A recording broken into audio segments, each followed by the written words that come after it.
எல்லோரும் நன்றாக இருப்பீர்கள். சரி, இன்றைக்கு பார்வை அமைப்புகளுடைய கிளாஸோட நிறைவு அமைப்புன்னு சொல்லலாம். பார்வைகளை இன்றைக்கி முடிக்க போகிறேன்.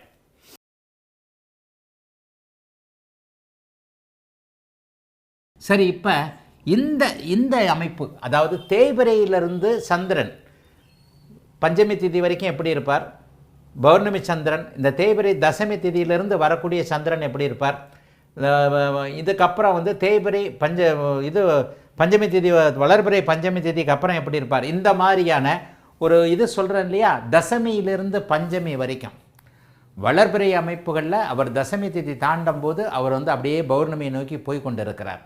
அப்போ அந்த பௌர்ணமியை நோக்கி போய் கொண்டிருப்பது பெரிய அமைப்பு. தேய்பிரையில் பஞ்சமிக்கு அடுத்து அவர் அப்படியே ஒரு சில நிலையில் கீழே வந்துடுறார். சரி, இந்த இடத்துல அதாவது வளர்பிறை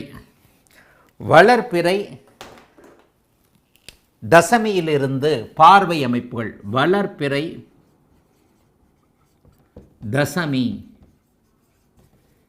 தேய்பிறை பஞ்சமி, இந்த அமைப்பில் சந்திரனுடைய பார்வையை எப்படி கணக்கிடுவது? சரி, இந்த இடத்துல இப்போ என்ன மாதம், மார்கழி மாதமா, தை மாதம் இன்னும் பறக்கலை, மார்கழி மாதம் சூரியன் இங்கே இருப்பார். இந்த மார்கழி திருவாதிரை என்கின்ற நிறை பௌர்ணமி அமைப்பில் சந்திரன் இங்கே இருப்பார். இந்த இடத்துல பௌர்ணமி. சரி, இந்த இடத்துல மார்கழி அமாவாசைக்கு இங்கே இருக்கிற சந்திரன் கொஞ்சம் கொஞ்சமாக நகர்ந்து அஷ்டமி நவமியில் தசமியில் இங்கே இருப்பார். தசமிக்கு இங்கே உள்ள என்ட்ரி ஆவார். தசமி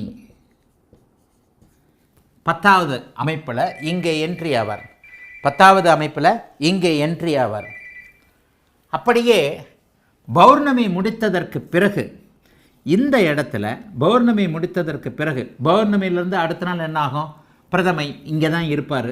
பிரதமைக்கு அப்புறம் பௌர்ணமிக்கும் பிரதமைக்கும் அப்புறம் அப்படியே துதியை திருதியை சதுர்த்தி பஞ்சமின்னு வரும்போது இங்கே அப்படியே நகர்ந்து வந்துடுவார். இங்கே பஞ்சமி திதி கிட்ட வரும் பொழுது இந்த இடத்துல வருவார். அப்போ இந்த இடத்துல தான் தேய்பிரை பஞ்சமி என்கின்ற அமைப்பு தேய்பிரையாக ஆரம்பிக்கிறது. அன்பு மாணவர்களே, சந்திரனுடைய இந்த நிலையை வச்சும் நான் ஓரளவுக்கு கெஸ் பண்ணுவேன். அதே நேரத்தில் சந்திரனை எங்கிருந்தாவது குரு பார்த்தால் அந்த சந்திரனுடைய பார்வை அமைப்பு நன்றாக இருக்கும் அப்படிங்கிறத நல்லா புரிஞ்சுக்கணும். இப்போ இந்த இடத்துல இருக்கக்கூடிய சந்திரனை இங்கிருந்து குரு பார்க்குறார். இங்கிருந்து குரு பார்க்குறார்னா தேய்பிரை பஞ்சமியாக அவர் பலன் தர மாட்டார். குருவினுடைய பார்வை, சந்திரன் ஒரு ரிஃப்ளெக்ஷன் பிளானட்டு. சந்திரன் ஒரு ஒளி பிரதிபலிப்பை தரக்கூடிய ஒரு பிளானட்டு. அப்போ ஒளி பிரதிபலிப்பை கொடுக்கக்கூடிய ஒரு அமைப்பில் அவருடைய ஒளியே கடன் கிடைக்கக்கூடிய ஒளியால் அவருக்கு மாற்றங்கள் ஏற்படுகின்றன. தேய்பிரை பஞ்சமி திதியில் தனியாக இருக்கக்கூடிய சந்திரனுக்கும் குருவின் பார்வையில் இருக்கக்கூடிய சந்திரனுக்கும் ஒரு நிறைய வித்தியாசம். குரு ஒளித்தன்மையோடு இருந்து, இங்கே நான் நீச்சமாக போட்டிருக்கேன், குரு இங்கே ராகு கேதுகளோட கூட சேர்ந்துருக்காருன்னு வச்சுக்கேன். இந்த குருவின் பார்வை ஒளித்திறன் கம்மி.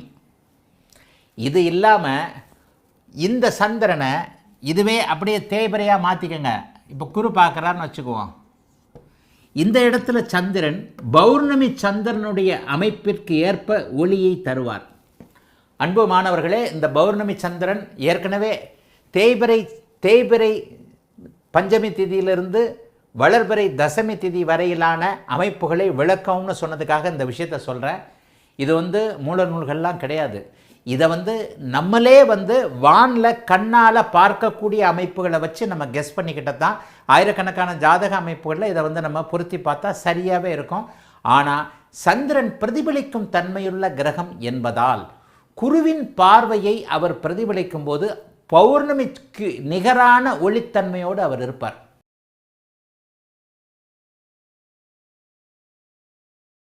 சூரியனுக்கு பார்வை இருப்பதாக தெரியவில்லை.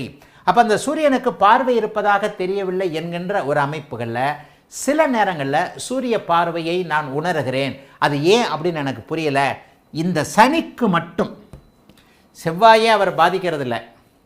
சந்திரனுக்கு அவருக்கு தான் சந்திரனுடைய நேரம் இருக்கும்போது, இந்த இடத்துல சந்திரன் இருந்தார்னா பௌர்ணமி, சந்திரனால் அவர் சுபத்துவப்படுத்தப்படுகிறார் என்பது தான் உண்மை. அப்போ இந்த இடத்துல செவ்வாய் எதிரில் இருந்தால் கண்டிப்பாக அப்படி ஒன்றும் பெரிய அமைப்புகள் இல்லை. குரு எதிரில் இருந்தால் சிவராஜ யோகமாக எடுத்து அதுவும் அவர் தான் சுபத்துவத்தை அடைகிறார். சுக்கிரன் எதிரில் இருக்கவே முடியாது, புதன் எதிரில் இருக்கவே முடியாது. இருந்தால் 3 பேர் தான் இருக்கலாம். செவ்வாய் சனி குரு 3 பேர் தான் இருக்கலாம். அப்போ சனி இருந்தால் சூரியனுக்கு நேராக சனி இருக்கும் பொழுது 2 பேருமே கெட்டு போகிறார்கள் என்பதை அட்சயத்தில் ரொம்ப துல்லியமாக நான் நிறைய இடத்துல இது பண்ணியிருக்கிறேன். இந்த மாதிரி இருக்கும்போது அவர் நீச்சனாக இருந்தால் 2 பேருமே நீச்சனாக இருந்தாலும் இருப்பாங்க. அப்போ 2 பேருமே நீச்சனாக இருக்கக்கூடிய சனியும் நீச்சம் சூரியனும் நீச்சம், சனியும் உச்சம் சூரியனும் உச்சம், இந்த மாதிரியான அமைப்புகளையும் 2 பேரும் நேருக்கு நேராக இருப்பாங்க. எந்த ஒரு சூழ்நிலையிலையும் சனியோ சூரியனோ நேருக்கு நேராக ஆட்சியாக இருந்தாலும் உச்சமாக இருந்தாலும் இருக்கவே கூடாதுங்க. அப்படி இருந்தால் இருவருடைய காரகத்துவங்களும் கெடும். இது சூரியனுடைய பார்வையா என்று எனக்கு தெரியல. வேறு எந்த விதத்திலும் பார்வை அமைப்புகளை தராத சூரியன் இந்த இடத்துல 2 பேரும் நேருக்கு நேராக இருக்கும்போது மட்டும் இருவரும் பாதிப்புக்கு உள்ளாகிறார்கள் என்பது தெளிவாக தெரிகிறது. ஆகவே நீச்சனை நீச்சன் பார்க்கிறது, உச்சனை உச்சன் பார்க்கிறது அப்படிங்கிற அமைப்பை எடுத்துக்காம இந்த மாதிரியான அமைப்புகளில் எங்கிருந்தாலும் சூரியனும் சனியும் தனக்குத்தானே தான் இருவரும் தன்னுடைய காரகத்துவங்களை ஆதிபத்தியங்களை கெடுத்து கொள்கிறார்கள் அப்படிங்கிறத மட்டும் இந்த பாயிண்டாக புரிஞ்சுக்கணும். ரெண்டாவது, மாசி மாதம் பிறந்தவர்கள் எல்லாருக்குமே ஏதோ ஒரு விதத்தில் அதிகார அமைப்புகள் இந்த இடத்துல தன் வீட்டை தானே பார்க்கும் கிரகம் அப்படிங்கிற மாதிரி கூட சூரியனை எடுத்துக்கலாம். ஆனால் சூரியன் இங்கேருந்து இங்கே பார்த்தா அப்படிலாம் ஒன்றும் பெரிய வித்தியாசம்லாம் இல்லை, வரவே இல்லை, அந்த மாதிரியான அமைப்புகளே இல்லை. ஆனால் மாசி மாதத்தில் பிறந்தவர்களுக்கு மட்டும் ஒரு நிலையில் சூரியன் சுபத்துவமாக இருந்தாலும் இல்லாவிட்டாலும் அவருடைய வீட்டை அவரே பார்க்க, சில நேரங்களில் பாருங்கள் தன் வீட்டை தானே பார்க்கும் கிரகம் வலிமையானது அப்படின்னு சொல்கிறோம். ஆனால் எல்லாரும் வசதியாக, நான் இப்போ சொல்லிக் கொடுத்த சனியை மட்டும்தான் ஞாபகம் வச்சுக்கணும். தன் வீட்டை தானே பார்த்தாலும் சனி கெடுப்பார். மகர கும்பத்தை தானே பார்க்கக்கூடிய சனி அந்த மகர கும்பத்தை கெடுப்பார். ஆனால் சூரியன் தன் வீட்டை தானே பார்க்கக்கூடிய அமைப்பில் அந்த சிம்ம வீட்டின் அமைப்புகளை சற்று தூக்கி கொடுக்கிறார், சற்று உயர்த்தி கொடுக்கிறார் என்பது தாங்க உண்மை. அப்போ அந்த இடத்துல கூட பார்வைன்னு சொல்கிறதுக்கு எதுவும் இல்லை, பார்வையாகத்தான் இருக்குமான்றதும் தெரியல. ஆகவே சூரிய பார்வை என்பதை எனக்கு தெரிந்த வரையில் இந்த அளவிற்கு சொல்லிவிட்டு மற்றவற்றை மாணவர்களுடைய ஆய்வுக்கு நான் விட்டுறேன். என்ன மாதிரியே யாருனாவது வாங்கலை, வேலை வெட்டி இல்லாமல் இந்த மாதிரி ஒரு பைத்தியக்காரன் இருந்தால் அவங்ககிட்ட 2 ஆன்லைன் கிளாஸ் பார்த்துக்கிட்டோம், படிச்சுக்கிட்டோம், ஏதோ அந்த பைத்தியக்கார மாதிரி நம்மளும் கொஞ்சம் பின்னாடி போய் இதை கொஞ்சம் டெவலப் பண்ணலாமே அப்படின்னு யோசிச்சவங்க யாருனா இருந்தால் வாங்க. அப்போ சூரியனுடைய பார்வை இந்த 2 இடங்களுக்கு மட்டுமே பொருந்தும், வேறு எந்த இடத்துக்கு நீங்கள் பார்க்க வேண்டாம். சூரியனுக்கு நேரெதிரே செவ்வாய் இருந்தால் தப்பு இல்லைங்க. சூரியனுக்கு நேரெதிரே செவ்வாய் இருந்தால் அதிவக்ரம்னு சொல்லுவோம். 7ஆம் இடத்தில் இருக்கக்கூடிய அந்த கிரகத்தை, சூரியனுக்கு 7ஆம் இடத்தில் இருக்கக்கூடிய அந்த கிரகம் வக்கர நிலைமையை அடையும், அதுலேயும் அதிவக்ரம் என்கின்ற நிலைமையை அடையும். 3 கிரகம்தான், குரு செவ்வாய் சனி. புதனும் சுக்கிரனும் அந்த பக்கம் வரவே முடியாது சூரியனுக்கு நேரெதிரே. அப்போ சூரியனுக்கு நேரெதிரே இருக்கக்கூடிய அமைப்புகளை பெற்ற 3 கிரகங்கள் குரு செவ்வாய் சனி, இவர்கள் மூவரும் அதிவக்ரம் என்கின்ற நிலையை அடைவார்கள். செவ்வாய் சூரியனுடைய பார்வையால் எந்த விதமான பாதிப்புகளையும் அடைவதில்லை, மாறாக நண்பரான சூரியனுடைய பார்வையை பெறும் பொழுது காரக நன்மைகளை ஆதிபத்திய அமைப்புகளை அதிவக்ர நிலைமையில் இருக்கும்போது நல்லா தான் அடைகிறார். வக்ரம் என்பதற்கு முக்கியத்துவமே இல்லை, வக்ரம் என்பதை பார்க்கவே வேண்டாம். சூரியனுக்கு நேராக சனி 7ஆம் பார்வையில் இருக்கும் பொழுது சனியும் கெடுகிறது, சூரியனும் கெடுகிறார். சூரியனுக்கு 7ஆம் இடத்துல சூரிய பார்வை அல்லது சோன்சோ ஏதோ ஒன்றில் குரு இருக்கும் பொழுது சிவராஜ யோகம் என்கின்ற ஒன்று ஏற்பட்டு சூரியன் அங்கே சுபத்துவம் அடையக்கூடிய தன்மையை அடைகிறார். சூரியனுக்கு 7இல் பௌர்ணமி சந்திரன் இருக்கும்போது அதி உன்னத சுபத்துவ தன்மைகளும் ஏற்படுகிறது. சூரியனை குரு பார்த்த அனைவருமே அரசியல் சம்பந்தப்பட்டவர்கள், பௌர்ணமிக்கு பக்கத்தில் இருக்கக்கூடியவர்கள் அனைவருமே அரசியல் அதிகாரம் சம்பந்தப்பட்டவர்கள் என்பதை மாணவர்கள் மிக தெளிவாக உணர்ந்துக்கணும்.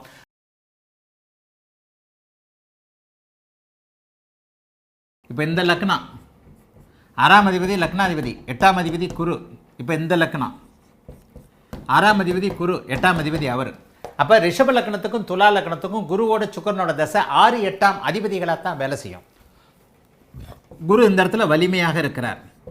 ஆறாம் அதிபதி 10ஆம் வீட்டை பார்க்கிறார். ஆறாம் அதிபதி 12ஆம் வீட்டை பார்க்கிறார். ஆறாம் அதிபதி 2ஆம் வீட்டை பார்க்கிறார். ஆக ஆறாம் அதிபதி 10ஆம் வீட்டை பார்க்கிறார் என்கின்ற அமைப்பு என்ன? வேலைக்காரர்கள் கடனால் லாபம். ஆறாம் அதிபதி சுபராகி உச்சமாகி பார்க்கிறார். அப்போ கடனில் தான் தொழில் ஆரம்பிக்க போகிறீங்க, வேலைக்காரங்களை நம்பித்தான் தொழில் ஆரம்பிக்க போகிறீங்க. 12ஆம் இடத்தை குரு பார்ப்பதால், 10ஆம் இடத்தை பார்த்து 12ஆம் இடத்தை பார்ப்பதால் ஆறாம் அதிபதி நகர்ந்து கொண்டு போகக்கூடிய சில விஷயங்களை செய்கிறார். அதாவது சுபராகி செய்கிறார். நகர்ந்து கொண்டு போகக்கூடிய டிரைவிங் மாதிரியான இடங்கள். இந்த இடத்துல அவருடைய பாபத்துவ சுபத்துவத்திற்கு ஏற்ப 6ஆம் பாவக, 10ஆம் பாவக, 8ஆம் பாவக, 2ஆம் பாவக, பாவக பாபத்துவ சுபத்துவத்திற்கு ஏற்ப பலன்களை பிரிச்சுக்கணும். கடகடன் பேசிட்டு போகிறேன், திருப்பி வீடியோவை ஸ்லோ பண்ணி பார்க்கணும்.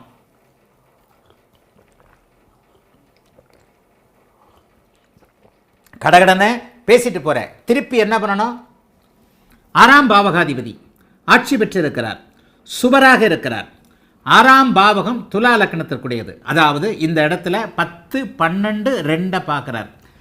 10, 12, 2 பார்க்கும்போது குருதசை என்ன நடக்கும்? குருதசையிலையும் அவருடைய தசையில் தான் அவருடைய பார்வை பலன்கள் வேலை செய்யும். கடனால் தொழில், கடனால் தொழில், இயக்கத்தால் ஊர்ந்து கொண்டு போவதால், இயங்கி கொண்டு போவதால், எக்ஸ்போர்ட் இம்போர்ட், இந்த மாதிரியான 12ஆம் பாவக அமைப்புகளால் தொழில். ஒருவேளை 12ஆம் பாவகம் பாதிக்கப்பட்டிருக்கு, இப்போ அது இல்லை.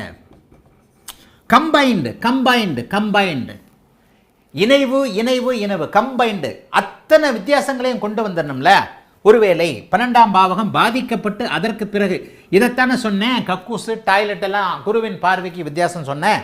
இப்போ இந்த இடத்துல பாதிக்கப்பட்ட 12ஆம் பாவகம், இந்த பாதிக்கப்பட்ட 12ஆம் பாவகம் தான் வந்து குருவின் பார்வையில் செயல்படும். இதைத்தான் டாய்லெட்டு ஹால் என்ன.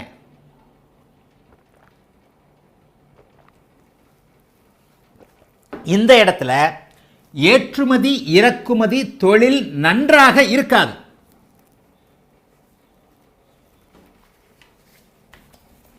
இந்த இடத்துல ஏற்றுமதி இறக்குமதி தொழில் நன்றாக இருக்கும். விக்னேஸ்வருடைய கேள்வி ரொம்ப பெரிய முக்கியமான கேள்வி. சுபருடைய 6, 8 பார்வையின் பலனை சொல்லுங்கள். குருவே, சுபருடைய 6, 8 அதிபதி பார்வை விளக்கம் வேண்டும். இதுதாங்க. இந்த இடத்துல பாவகம் பாபத்துவமாகிவிட்டது. வெளிநாடு வெளிமாநிலம் தூர இடங்கள் இயங்கி கொண்டிருப்பது, டிரைவர் வேலை, குட்ஸ் வேலை, டிராவல்ஸ் நடத்துகிற வேலை, இதெல்லாம் நல்லா இருக்காது. பாவகம் அசுத்தமாகிவிட்டது, பாவகம் டாய்லெட் ஆயிடுச்சு. இது இல்லையா? பாவகம் ஹாலாக இருக்கிறது, நன்றாக இருக்கிறது. இந்த நன்றாக இருக்கக்கூடிய இயல்பாக இருக்கக்கூடிய பாவகத்தை, 12ஆம் பாவகத்தை குரு சுபத்துவப்படுத்துகிறார். அப்போ அந்த குருவின் தசையில் கடனை வாங்கி டிராவல்ஸ் நடத்துறது, அது நடத்துறது, இது நடத்துறது நல்லா இருக்கும். ஐயா, ஒருத்தர் வந்து எனக்கு டிராவல்ஸ் நடத்தணும், நான் வந்து இது பண்ண போகிறேன், அது பண்ண போகிறேன், எக்ஸ்போர்ட் பண்ண போகிறேன், வெளிநாட்டுக்கு போக போகிறேன், வெளிநாட்டுக்கு ஏற்றுமதி இறக்குமதி பண்ண போகிறேன், எப்படிங்க இது நல்லா இருக்குமா? என்ன செய்ய சொல்லுவீங்க? குரு தசை எப்படி இருக்குன்னு கணிக்கிறது. இப்போ அந்த இடத்துல குரு உச்சமாக, குரு தான் உச்சமாக இருக்கு, குரு ஆட்சியாக இருக்கிறார். அங்கே தான் சுக்கிரன் உச்சமாகணும். சில இடத்துல அதுலேயும் உங்களுக்கு பெரிய அமைப்புகள் இருக்கும். ஒருவேளை இங்கே குரு ஆட்சியாக இருந்தால் இது பரவாயில்லை. சுக்கிரன் திக்பலத்தை அடைந்திருக்கிறார். எவ்வளோ பெருசு 6, 8ன்னு வந்துட்டா இதையே நான் நடத்திக்கிட்டே போவேனே.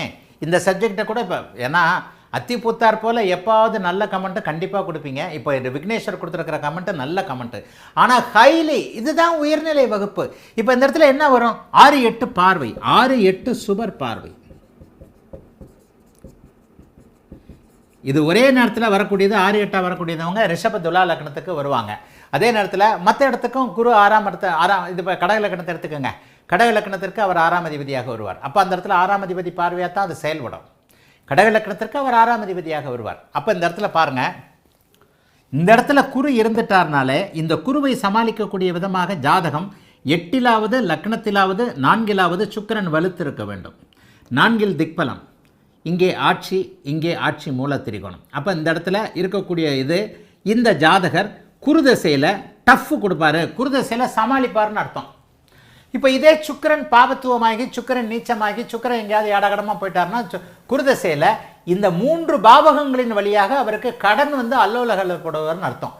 ஜீவனாதிபதி 10ஆம் இடத்தின் பாவகத்தில் தொழில் ஆரம்பிக்கிறதுக்கு கடன் வாங்கிட்டு நாசமாக போகிறார்னு அர்த்தம். குடும்பத்திற்கு தனம் வாக்கு, குடும்பத்திற்கு யார்ட்டையா ஒருத்தட்ட பேச்சுவார்த்தையில் ஏதாவது வாக்குறுதி கொடுத்து குடும்பத்தை நடத்துவதற்காக, குடும்பத்தில் கல்யாணத்தை நடத்துவதற்காக தனம் வாக்கு குடும்ப பாவகத்தின் வழியாக அங்கே கடன் வரப்போகிறது குருதசையிலன்னு அர்த்தம். 12ஆம் பாவகத்தின் வழியாக இந்த பாவக சுபத்துவத்தை, இதுக்கு தானங்க பாவக சுபத்துவம் காரக சுபத்துவம் அடிச்சுக்கிறேன்.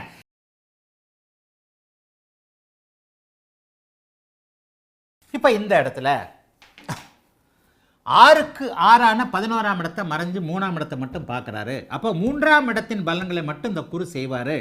6ஆம் இடத்துடைய பலன்களை பார்வையாலும் கொடுக்க மாட்டார், இருப்பாலும் கொடுக்க மாட்டார். அப்போ இந்த இடத்துல என்ன, ஜாதகர் முயற்சிகளை அடைவார். ஜாதகருக்கு குழந்தைகள் பிறக்கும். ஜாதகருக்கு குழந்தைகள் பிறக்கும். எப்போ குழந்தை பிறக்கும்? குருதசை சனி புக்தியில் பிறக்கும். என்னையா உதாரணம், என் கோடீஸ்வரன் நண்பருக்கு குருதசை சனி புக்தியில் முத குழந்தை பிறந்தது. அப்போ அவருக்கு வயசு 25, 26. சின்ன வயசுலேயே கல்யாணம் ஆயிடுச்சு. சின்ன வயசுலேயே கல்யாணம் ஆயிடுச்சு. 25 வயசில் அவருக்கு குழந்தை பிறந்துருச்சு. என்னுடைய கோடீஸ்வரன் நண்பருக்கு குரு 11னா, குரு 11 இருந்தாரா, துலா லக்னமா என்னுடைய கோடீஸ்வரன் நண்பர். குருதசை சனி புக்தியில் அவருக்கு பொம்பளை பிள்ளை பிறந்துருச்சு. பொம்பளை பிள்ளை தான் பிறக்கும், உனக்கு ஆம்பளை பிள்ளையே கிடையாது. நான் இன்ன வரைக்கும் 3 ஆம்பளை பிள்ளை தான், 3 பொம்பளை பிள்ளை தான். என்னைக்கு வாய் வச்சியோ அன்னையிலேருந்து எனக்கு ஆம்பளை பிள்ளை இல்லைன்னு வர சும்மா சிரிச்சுக்கிட்டே சொல்லுவார். என்னைக்கு வாய் வச்சியோ, கல்யாணம் ஆகிறதுக்கு முன்னாடியே பொம்பளை பிள்ளை தான் உனக்குன்னு சொன்னீல.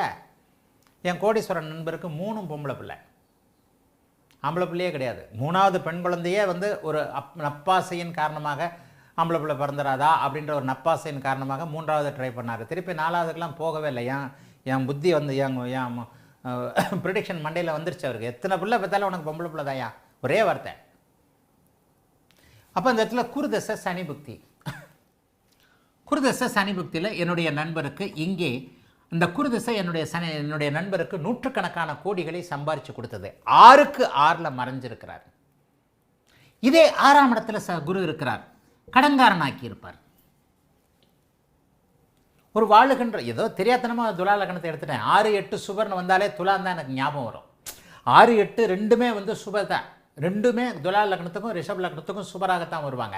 6ஆம் அதிபதியும் சுபராக வருவார், 8ஆம் அதிபதியும் சுபராக வருவார். விக்னேஸ்வருடைய கேள்வியுடைய தாத்பரியம் என்னன்னா, 6ஆம் அதிபதி 8ஆம் அதிபதி சுபராக வரும்போது அவருடைய பார்வையின் தாக்கங்கள் எப்படி இருக்கும்னு சொல்லுங்கன்னு வந்தார்.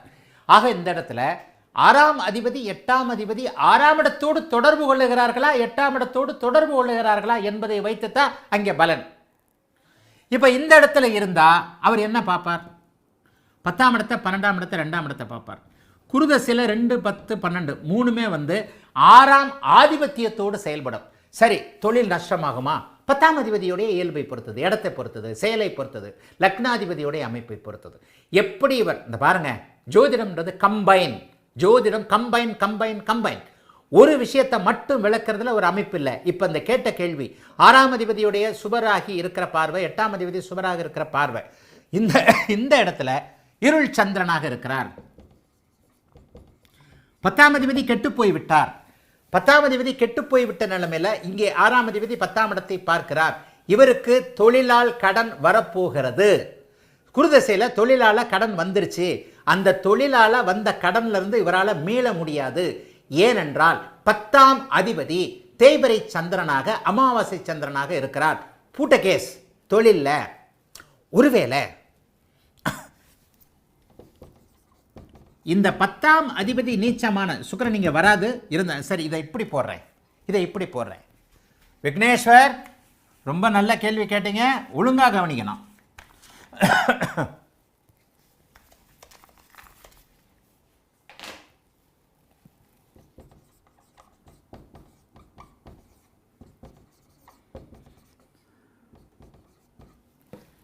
இப்போ 6ஆம் அதிபதியுடைய பார்வையாக குரு எப்படி வேலை செய்வார்? நான் இப்போ எங்கே போட்டிருக்கிறேன்? லக்னாதிபதியை நீச்சமாக போட்டேன். லக்னாதிபதி சனியோடு சேர்ந்திருக்கதா போட்டேன். லக்னாதிபதி நீச்சனாகி 12இல் மறைவு அவருக்கு கிடையாது. 12இல் அமர்ந்து, 12இல் மறைந்து இல்லை, 12இல் அமர்ந்து சுக்கிரன் சனியோடு சேர்ந்து, சுக்கிரன் ராகுவோடு இணைந்து, இந்த இடத்துல சுக்கிரன் சுத்தமாக பலவீனமாகி அதன் பிறகு டாய்லெட் ஆகி அதற்கு பிறகு குருவின் பார்வை பெறுகிறார். அப்போ இந்த இடத்துல 40 வயசுக்கு பிறகு தான் அந்த மனுஷனுக்கு, 40-45 வயசுக்கு பிறகு தான் மனுஷனுக்கு லைஃப். சரியா? அப்போ அந்த இடத்துல உத்தர நட்சத்திரத்திலே சந்திரன் இருக்கிறார்னு வச்சுக்குவோம். உத்தர நட்சத்திரத்தில் சந்திரன் இருக்கிறார்னா எத்தனை வயசில் உங்களுக்கு இது வரும்? உத்திரம் சூரியன் ஒரு வயசு, சந்திரன் 11 வயசு, செவ்வாய் 18 வயசு, ராகு 36 வயசு. 36 வயசுலேருந்து குருதசை 52 வயசு வரைக்கும் நடக்கும். அப்போ இந்த 36 வயசுலேருந்து 52 வயசு வரைக்கும் நடக்கக்கூடிய குருதசை என்ன பலன்களை செய்யும்?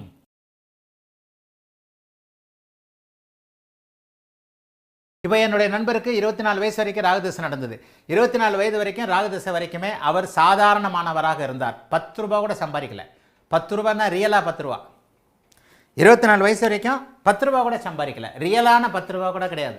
அவங்க அம்மா கிட்ட 50 ரூபா ஸ்கூட்டருக்கு பெட்ரோல் போட்டு வருவார். அவங்க அம்மா கிட்ட என்ன அப்படின்னு கேட்டால், காலைல அம்மா கிட்ட 50 ரூபா வாங்கினேன், பெட்ரோல் போட்டேன், நேரம் அவங்ககிட்ட வந்து நிற்கிறேன்னு நின்னார். கரெக்டாக குருதசை ஆரம்பித்தது.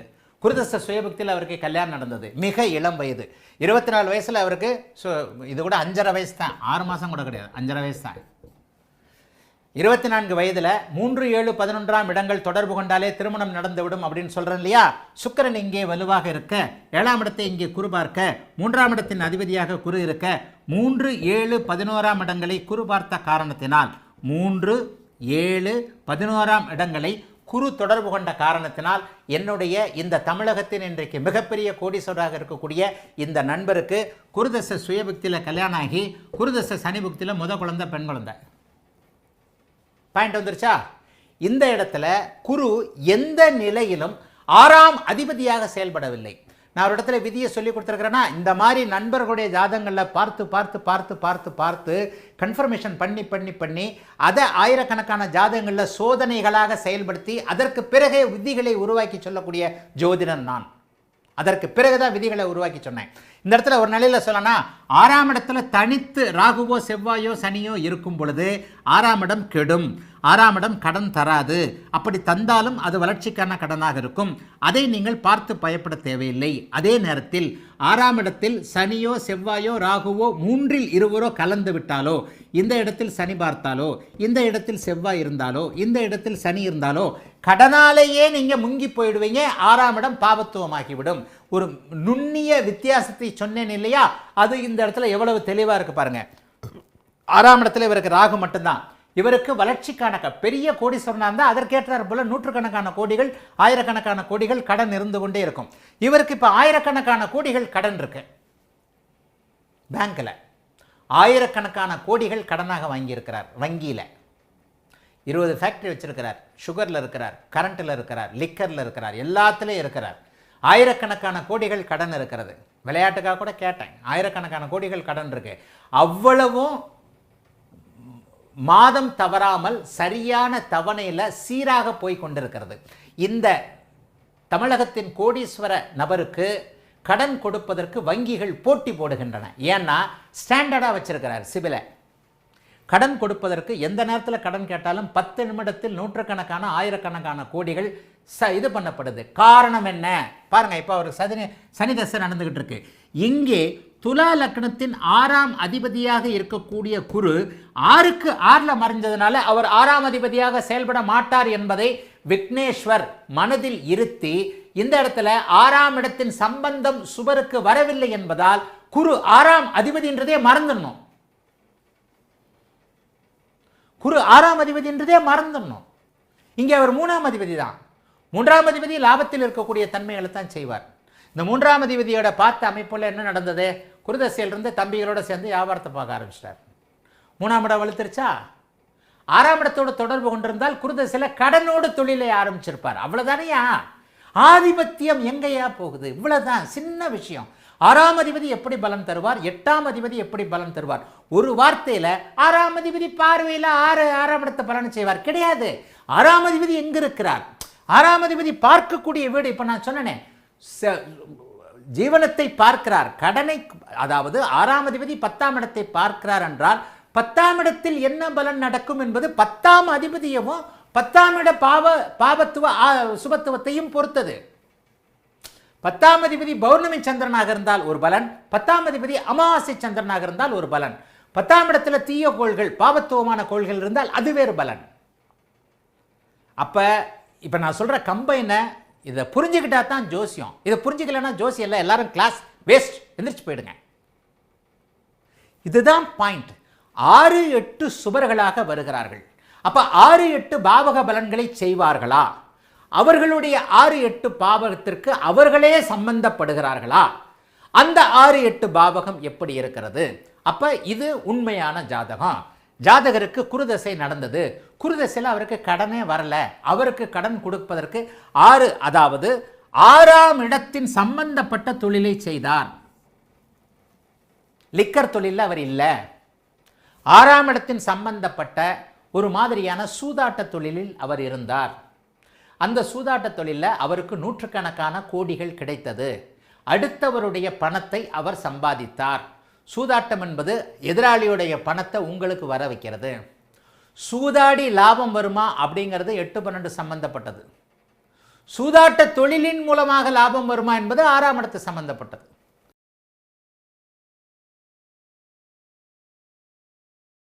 இப்போ இந்த குரு இங்கே இருக்கிறாரு, இங்கே இருக்கிறார். 8க்கு 8ல் மறைஞ்சா 8ஆம் அதிபதி அமைப்பை செய்யவே மாட்டார். இப்போ பாயிண்ட் வந்துருச்சா? குரு 8, குரு உச்சனாக இருக்கிறார். உச்சகுரு எல்லாருக்கும் நல்லவர்னு அடிக்கடி சொல்கிறேன்னா, குரு எல்லாருக்கும் குரு வந்து எல்லாருக்கும் பொதுவாக நல்லவன் தான். இந்த இடத்துல 8ஆம் இடம் அசிங்கம், கேவலம், வம்பு, வழக்கு, விபத்து போன்ற அத்தனை அமைப்புகளையும், ஆயுள், இந்த 8ஆம் பாவகம் மறுபடியும் காரகத்துவத்துக்கு ஆதிபத்தியத்துக்கு போனீங்கன்னா நீங்கள்லாம் ஸ்கூலுக்கு இருக்கிறது, ஆன்லைன் வகுப்பில் இருக்கிறதுக்கே லாய்க்கு இல்லாதவங்க. காரக ஆதிபத்தியங்களை நான் எப்படி கரைத்து குடித்திருக்கிறேனோ, காரக ஆதிபத்தியங்களை குருவாகிய நான் எப்படி கரைத்து குடித்து அப்படியே கனவிலும் நைட்டு 2 மணிக்கு எழுப்பி கேட்டாலும் சொல்லுகிறேனோ, அதை போலத்தான் நீங்களும் கரைத்து குடித்திருக்க வேண்டும். ஆக இந்த அமைப்பில் பார்த்தீங்கன்னா ரிஷப லக்னத்திற்கு 8ஆம் அதிபதியாக கூடிய இந்த குரு 8ல் இருந்தால் சுபத்து 8ஆம் இடத்து பலன்களை செய்வார்கள். 8ஆம் இடத்திற்கு 8ல் மறைந்திருந்தால், 8ஆம் இடத்திற்கு லக்னத்தில் இருந்தால் 8ஆம் இடத்து பலனை பார்வையின் அடிப்படையில் செய்ய மாட்டார். 6 8ல் மறைஞ்சிட்டார் தெரியுதா? ஒருவேளை 7ல் இருந்தாரியா, லக்னத்தை பார்த்தார். 8க்கு 12, 8க்கு 8, 8க்கு 6. அப்போ இந்த அமைப்பில் 8ஆம் இடத்தின் தவறான பலன்களை அவர் செய்ய மாட்டார். இதில் ஒரு விதிவிலக்கு இருக்கு. 8ல் ராகு இருந்தால் ஆயுள் குற்றம், 8ல் செவ்வாய் இருந்தாலும் ஆயுள் குற்றம். ஆனால் 8ல் சனி இருந்தால் ஆயுள் அதிகம். இந்த இடத்துல சனி 8ஆம் இடத்துல இருந்தால் ஆயுளை கொடுத்து மற்றவைகளை கெடுப்பார். 8ல் சனி இருக்கிறார், அடிபட்டாருங்க, சரியான ஆக்சிடென்ட், உயிர் பழச்சிக்குவார், செத்து போக மாட்டார். 8ல் சனி இருக்கிறார், 8ஆம் அதிபதி உச்சம். சனி வந்தவனே என்ன பண்ணுவார்? விபத்தை கொடுப்பார். எல்லா நோய் நொடி, கடன், வம்பு, வழக்கு, அசிங்கம் எல்லாத்தையும் கொடுப்பார். ஆனால் சாகடிக்க மாட்டார். இதில் 8ல் ராகு இருக்கிறார், சாவடிச்சிடுவார். மற்ற பலன்களையும் சேர்த்து சொல்லணும். அப்போ இந்த இடத்துல 8ஆம் அதிபதியாக குரு வரும்போது 3ஆம் இடத்திலிருந்து என்ன பார்ப்பார்? இந்த இடத்துல குரு இருந்தால் என்ன பார்ப்பார்? இங்கே பார்ப்பார், இங்கே பார்ப்பார், இங்கே பார்ப்பார். தன்னுடைய 11ஆம் வீட்டையே ரிஷப லக்னத்திற்கு பார்க்கிறார். அப்போ 11 9 7 ஆகிய 3 பாவகங்கள் மிகுந்த சுபத்தன்மையோடு இருக்கும், லக்னாதிபதியின் வலுவை பொறுத்து. அதனுக்கு அடுத்து நீங்கள் 9 எப்படி இருக்குன்னா சனியை கொண்டு வந்துடுவேன். அப்போ 9ஆம் இடம் எப்படிங்க இருக்கும்? சூரியனையும் சனியும், அப்பாவை பற்றி பார்ப்பதற்கு சூரியனையும், பாக்கியங்களை பற்றி பார்ப்பதற்கு சனியவும் பார்த்தணும். நீங்கள் தான தர்மங்கள் செய்யக்கூடிய அளவிற்கு நன்றாக வலுவாக இருப்பீர்களா என்பது அங்கேயே 9ஆம் இடத்துல சனி இருக்கிறது நல்லது இல்லை. சனி 9ஆம் அதிபதியாகி 9ஆம் வீட்டில் இருக்கக்கூடாது, நல்லது இல்லாமத்தான் அதுக்கப்புறம் அவர் இதை பார்க்குறாரு, குருவால் பார்க்கப்படுகிறார். ஆக எப்படி இருந்தாலும் 11ஆம் இடத்துல மட்டும், இந்த இடத்துல 11ஆம் இடத்தின் 8ஆம் அதிபதியாகி 3ல் மறைந்து 11ஆம் இடத்தை பார்க்கும் பொழுது 8ஆம் இடத்தின் ஆதிபத்தியங்களையும் 8ஆம் இடத்தின் எந்த தன்மைகளையும் பிரதிபலிக்காதவராக இருப்பார். 11ஆம் இடத்தின் தன்மைகளை மட்டும் பிரதிபலிப்பவராக இருப்பார். இந்த பார்வை, குருவின் பார்வை லாப பார்வை. விக்னேஸ்வர் புரிஞ்சதா? கமெண்ட் எல்லாம் பார்க்க போறதில்ல. இந்த பார்வை குருவின் பார்வை லாப பார்வை. லாபம் என்பது என்ன? தொழில்ல லாபம், முன்னேற்றம், வெற்றிகள், அனைத்து விஷயத்திலும் வெற்றிகள். இப்போது நான் சொன்ன மாதிரி 11ஆம் இடம் லாபமாக வரக்கூடியது தான். இந்த இடத்துல 6ஆம் அதிபதி தொடர்பு கொண்டு விட்டார் என்று வைப்போம். சுக்கிரனே வந்துட்டாரு. போன தடவை சொன்ன மாதிரி சூதாட்டத்தில் லாபம். 6ஆம் அதிபதி 11ஆம் வீட்டில் இருக்கிறாரு. 6ஆம் அதிபதி 11ஆம் வீட்டில் இருக்கிறாரு. அப்போ இந்த ஜாதகர் சூதாட்ட தொழில், இதுக்கப்புறம் 12ஆம் இடத்தை பார்க்கணும். 12ஆம் இடத்துல ஏதானும் நல்ல அமைப்புகள் இருந்தால், ஒருவேளை இங்கேயே செவ்வாய் இருக்கிறார், இங்கேயே சந்திரன் இருந்து செவ்வாயை பார்க்கிறார், 12ஆம் இடம் சுபத்துவமாக இருக்கிறது, 8ஆம் அதிபதி உச்சம், 6ஆம் அதிபதி உச்சம், 12ஆம் இடம் சுபத்துவம். இந்த ஜாதகர் சூதாட்ட தொழிலில் சம்பாதிக்க போகிறார் குருதசையில். எப்படி பாயிண்ட் வருது? எங்கே பாவக சுபத்துவத்தையும் காரக ஆதிபத்திய பாவக அமைப்புகளை, ஆதிபத்தியத்தையும், அதாவது பாவகம் என்கின்ற ஆதிபத்தியத்தையும் காரக அமைப்புகளையும் நான் சொல்வதற்கேற்ப அத்தனை விதிகளுக்கும் ஏற்ப, சும்மா 6 8 பாவருடைய விதி என்னன்னா, விதினா வந்துருமா? அது சும்மா 6 8 சுவராகி 6 8 பார்வை என்ன, அந்த பார்வைக்குள்ள தான் இவ்வளோ சூட்சுமம் இருக்குது, இவ்வளோ விதி இருக்குது, இவ்வளோ அடக்கல் இருக்குது.